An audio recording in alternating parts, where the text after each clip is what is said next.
வணக்க மக்களை, சற்று முன் வெளியான செய்தி ஒன்று வெளியாகியுள்ளது. அதிமுகவின் அடித்தளம் சரிகிறதா? திமுகவில் இணைந்த மூத்த நிர்வாகிகளின் முழு விவரம் என்ன?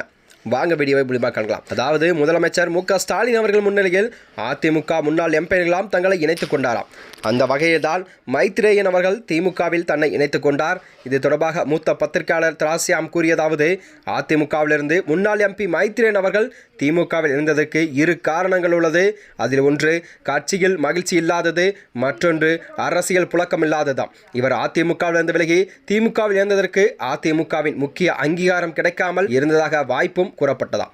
இதுபோன்று திமுகவில் அவருக்கு முறையான அங்கீகாரம் கிடைக்க வேண்டும் என்ற எதிர்பார்ப்புகள் உள்ளதாம். கடந்த 2000 ஆண்டு முன்பு மைத்ரேயன் அவர்கள் பாரதிய ஜனதா கட்சியில் இருந்து வந்தார். அதன் பிறகு அதிமுகவில் இணைந்துள்ளார்.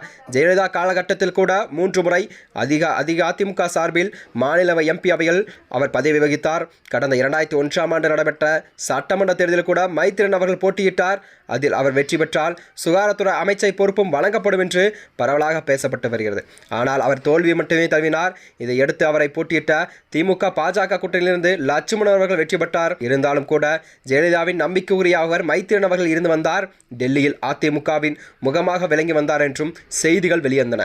அதன் பின்னர் தான் 2016ஆம் ஆண்டு ஜெயலலிதா மறைவை தொடர்ந்து எடப்பாடி பழனிசாமியின் தலைமையிலான அதிமுகவிற்கு ஏற்பட்ட மனக்கசப்பு காரணமாகவே மைத்ரேயன் அவர்கள் மீண்டும் பாஜகவில் இணைந்தாராம். அப்போது 2024 முதல் 2066 வரை காலகட்டத்தில் கூட மீண்டும் மோடி பிரதமராக வருவார், தமிழகத்தில் பாஜக மலர்ந்தே தீரும் என்ற குரலும் எழுப்பி வந்தவர் இவர்தான். அதன் பிறகு மைத்ரேயன் அவர்கள் மீண்டும் அதிமுகவில் ஐக்கியமானார். அவருக்கு அமைப்பு செயலாளர் பொறுப்பும் வழங்கப்பட்டதாம்.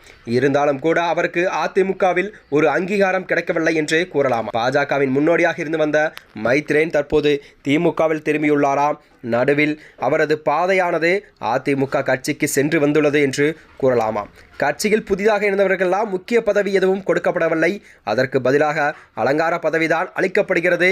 இதேபோல் அண்மையில் அதிமுகவிலிருந்து விலகி திமுகவில் இணைந்த அன்பராஜாவுக்கு கூட கழக இணக்கிய அணி பொறுப்பாளர் தான் வழங்கப்பட்டதாம். ஏனென்றால் அன்பராஜா மற்றும் மைத்ரேயன் ஆகியோர் அவர்கள் வசிக்கும் பகுதியில் அறிமுகமானவர்களை தவிர தமிழக அளவில் அவர்களுக்கு வாக்கு வங்கி பெரிதளவில் இருக்காதென்றும் செய்திகள் வெளிவந்தன. தமிழக அளவில் வாக்கு வங்கியை உடைக்க முக்கிய நபர் அதிமுகவிலிருந்து விலகி திமுக இணைந்தால் அது ஒரு முக்கிய பாகம் பார்க்கப்படும். இதேபோலதான் தங்கமணி திமுக கூட்டணிக்கு வருவார் என்ற பேச்சுகளும் சமீபகாலமாக வந்துள்ளது. அவருக்கு வாக்கு வங்கி ஓரளவுக்கு தான் இருக்கிறது.